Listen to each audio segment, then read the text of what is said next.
Sa aking pagtanda, unawain mo sana ako at pagpasensyahan. Kapag dala ng kalabuan ng mata ay nakabasag ako ng pinggan o nakatapon ng sabaw sa hapagkainan, huwag mo sana akong kagagalitan. Maramdamin ang isang matanda, nagse-self-pity ako sa tuwing sinisigawan mo ako. Kapag mahina na ang tenga ko at hindi ko maintindihan ang sinasabi mo, huwag mo naman sana akong sabihan ng binge. Pakiulit na lang ang sinabi mo. O pakisulat na lang. Pasensya ka na, anak. Matanda na talaga ako. Kapag mahina na ang tuhod ko, pagtiyagaan mo sana akong tulungang tumayo, katulad ng pag-aalalay ko sa iyo noong nag-aaral ka pa lamang lumakad. Pagpasensyahan mo sana ako kung ako man ay nagiging makulit at paulit-ulit na parang sirang plaka. Basta pakinggan mo na lang ako. Huwag mo sana akong pagtatawanan o pagsasawa ang pakinggan. Natatandaan mo anak noong bata ka pa.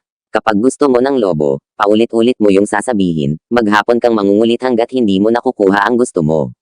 Pinagtiyagaan ko ang kakulaitan mo. Pagpasensyahan mo na rin sana ang aking amoy. Amoy matanda, amoy lupa. Huwag mo sana akong piliting maligo. Mahina na ang katawan ko. Madaling magkasakit kapag nalamigan, huwag mo sana akong pandirihan. Natatandaan mo noong bata ka pa.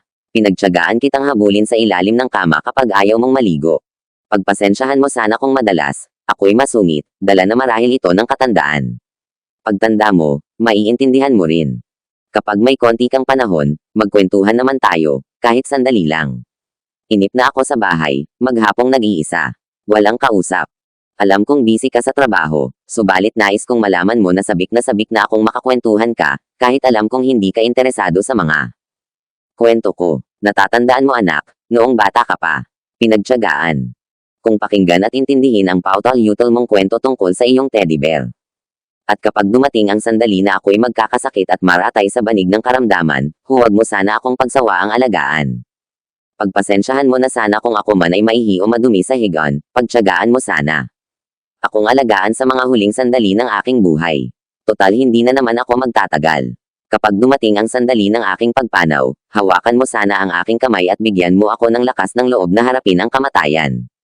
At huwag kang mag-alala, kapag kaharap ko na ang Diyos na lumikha, ibubulong ko sa Kanya na pagpalain ka sana, dahil naging mapagmahal ka sa iyong ama't ina.